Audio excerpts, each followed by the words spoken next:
Gipangita na karon sa National Bureau of Investigation ug Kapulisan sa Metro Manila ang Australian national kinsa nakabangi ni Davao City Vice Mayor Paulo Duterte tungod sa away sa trapiko. Nasuta sa mga otoridad nga nagpuyo ang langyaw sa Makati City.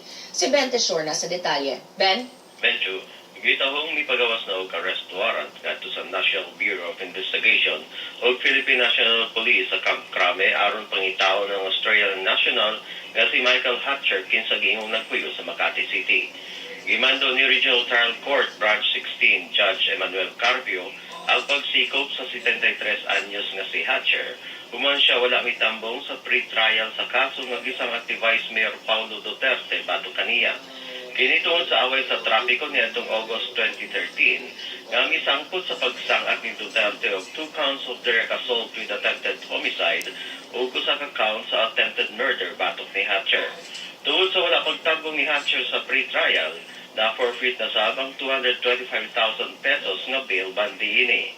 Niadtong Disyembre, mitanyag nga makikiuli si Vice Mayor Duterte ngadto kang Hatcher ug may plano nga baklion ang iyang kaso nga gisangat batok sa langyaw.